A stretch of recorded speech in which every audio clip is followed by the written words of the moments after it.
지금 이제 몇 번째 질문이죠? 세 번째 질문 다시 설명하겠습니다. 제가 다시라고 이야기하는 것은 여러분들의 조언대로 화면 녹화를 통해서 지금 이거를 녹화를 했었는데 마이크 소리 끔으로 돼 있었어요. 그래가지고 다시 즐겁게 아주 행복한 마음으로 이야기를 해보겠습니다.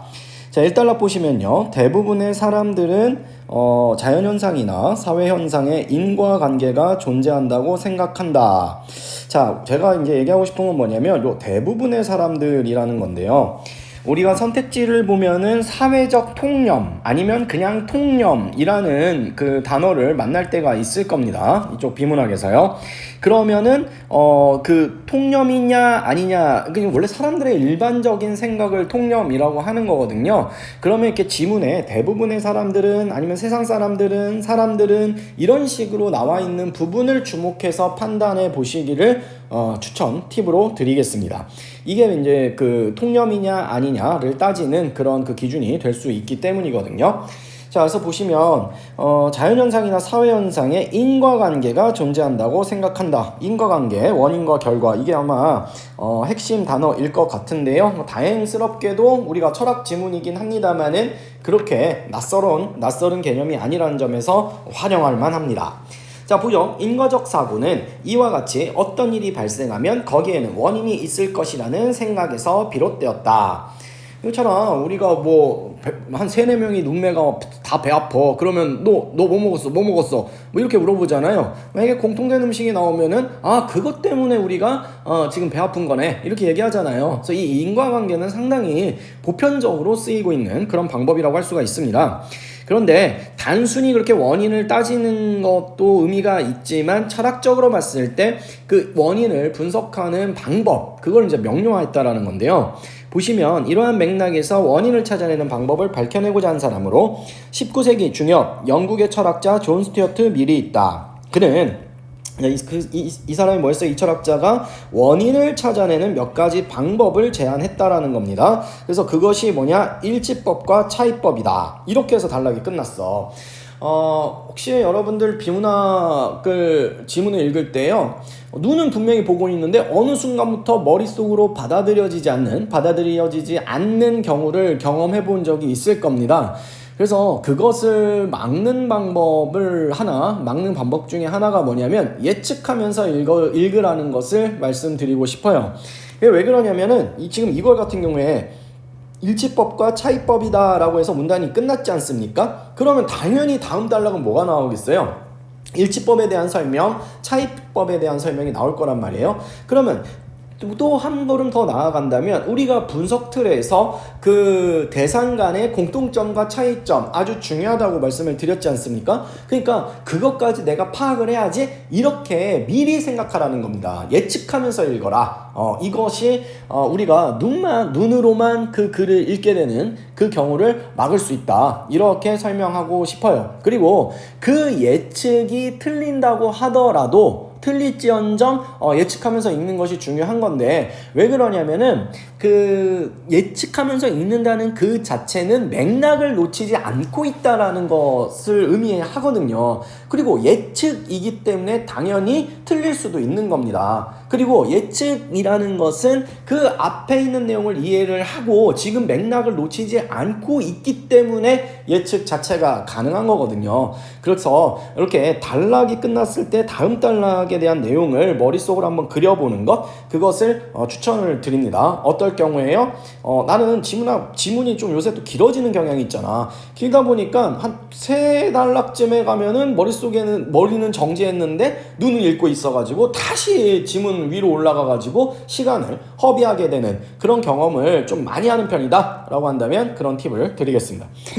자, 그래서 이제 첫 번째 일치법에 대해서 나와요. 어떤 결과가 발생한 여러 경우들의 공통적으로, 제가 여기 왜 표시를 했냐면은 미리 말씀드리죠. 우리 분석 틀 중에 중요한 것 중에 하나가 반복이었습니다. 이 공통이라는 말이 되게 많이 나와요. 그러고 보면 일치라는 말과 공통이라는 말이 물론 같은 말은 아니지만은 상당히 밀접하게 연결을 맺고 있는 것을 알 수 있습니다.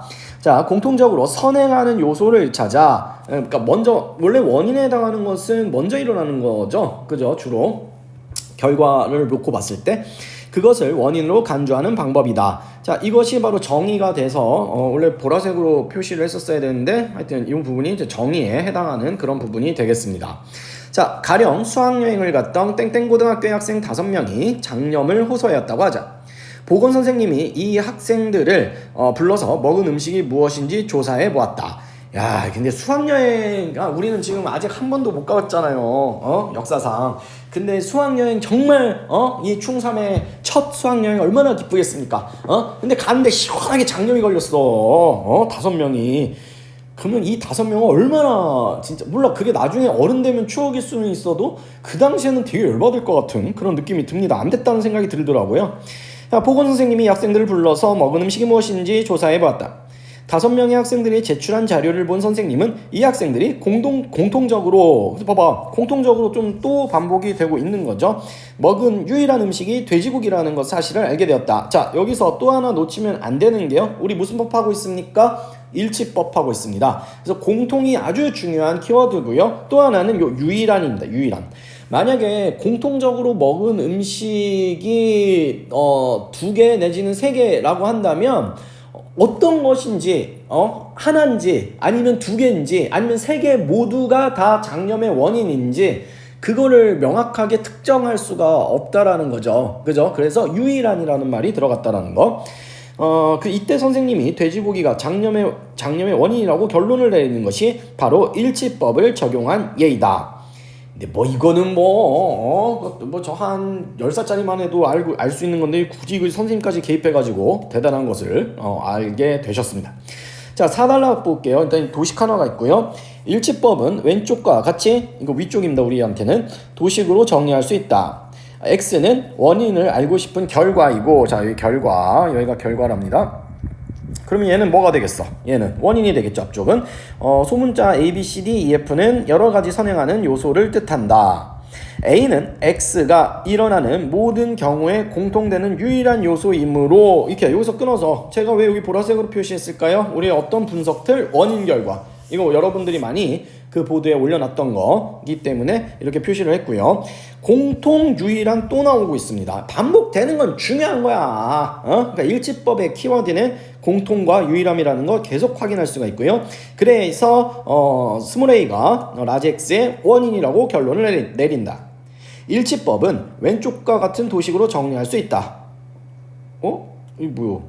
똑같은 말이 여기 2번 들어갔는데, 그죠? 자, 여기 봅시다. A는 X가 일어나는, 모든 경우에 공통되는 유일한 요소이므로 A가 X의 원인이라고 결론을 내린다. 이거 지금 같은 부분이 지금 연달아서 나오고 있는데, 알아서 여러분들이 지우시면 되겠습니다.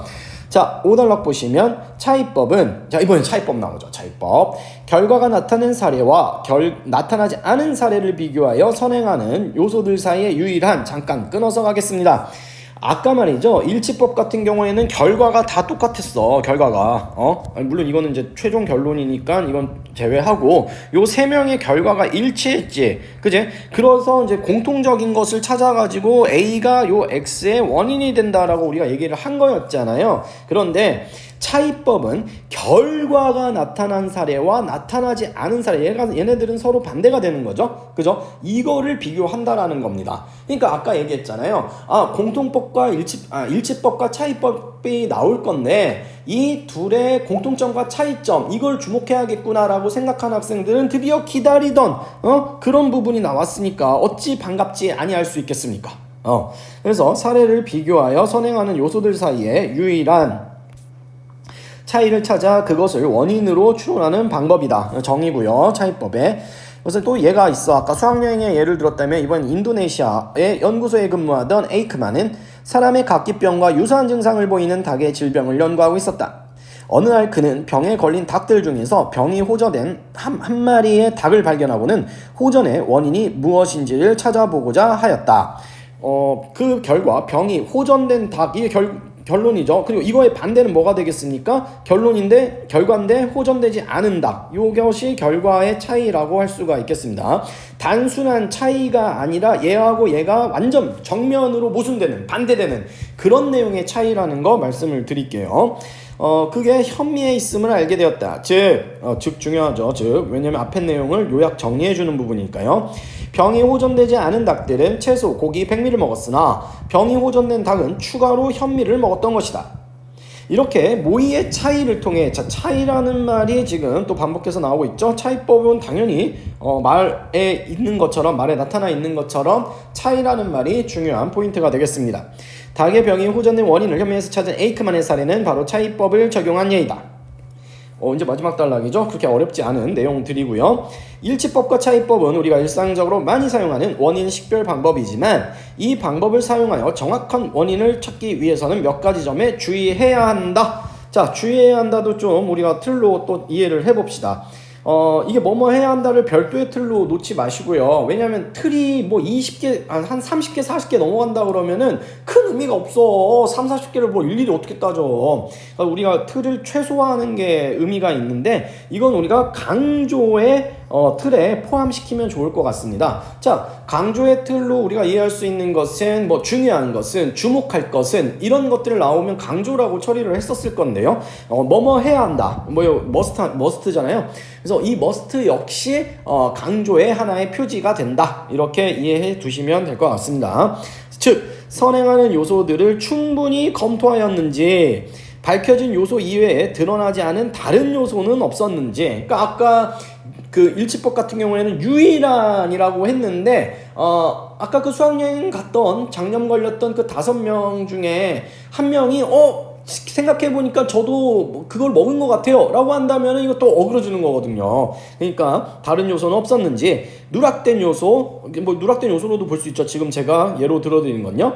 또는 인식하지 못해 누락시킨 요소는 없는지를 세심하게 검토해야 한다. 아울러 우연히 선후관계로 일어난 현상을 인과관계로 오해하거나, 자, 선후관계와 인과관계는 일치하는 개념이 아니에요. 뭐냐면 인과관계 있잖아요. 이 인과관계는 원인과 결과로 묶여있는 겁니다. 그러니까 연관이 있어요. 이 둘의 아주 밀접한 관계를 우리가 확인할 수가 있는데, 선후관계라고 있는 것은 단순한 시간상 먼저 일어나고 시간상 나중에 일어나는 것은 선후관계입니다. 그러니까 선후관계 안에 인과관계가 있다, 이렇게 보는 것이 좀 정확할 것 같아요. 알았습니까?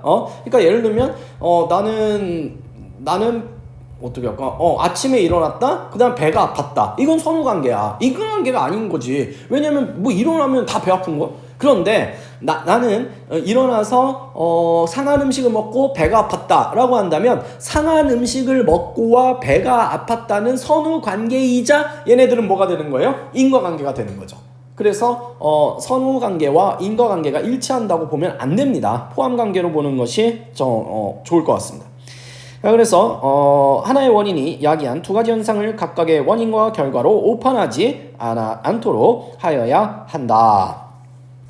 어디 보자. 차이법을 이제 도식으로, 아까 우리 지문에서는 일치법을 도식으로 나타냈는데 차이법을 도식으로 나타내는 거잖아요. 이때 마이너스 x라는 것은 x라는 결과가 일어나지 않음을 의미함. 왜냐면 결과가 달라야 되잖아. 결과가. 그게 바로 차이법의 기본 전제였습니다. 그러면은 보시면 일단은 여기 맨 마지막 게 그러므로니까 이걸 빼고 보면은 일어나고 안 일어나고, 그죠? 일단 1번은 후보, 그 다음에 2번도 뭐죠? 일어나고 안 일어나고. 1, 2번은 일단 정답 후보고요. 아이고, 3번은 뭐요? 결과가 다 똑같아. 그럼 이건 뭐야? 이거는 후보에서 아예 탈락하는 거야. 따질 필요가 없는 거야. 시간을 1초라도 아껴야 될 거 아니겠습니까? 그 다음에 여기서 끊으면은 이건 뭐예요? 두 개 일치하는 게 있으면 안 되죠. 그래서 아웃. 그 다음에 이것도 마찬가지. 여기서 끊으면 요 두 개가 일치하니까 아웃. 됐어? 그럼 1, 2번 중에만 따지면 되겠네. 그러면 차이법에서는 뭐가 있었습니까? 원인 요소 중에서 차이가 있는 것을 골라야 되는 거잖아요. 자, 요거 A가 차이가 있습니다. B, C, D는 뭐예요? 공통이라는 거죠. 근데 얘는 차이가, 이것도 차이고 요것도 차이고 요것도 차이야. 이 차이가 하나여야 된단 말이야. 그래서 1번이 정답이 되겠습니다. 오늘 지문은 좀 빨리 끝나서요. 일단 퀴즈 진행하도록 하고요. 퀴즈 시간도 빨리 끝났다고 한다면 다음 지문 또 촬영한 거 여러분들이 보는 시간 갖도록 하겠습니다.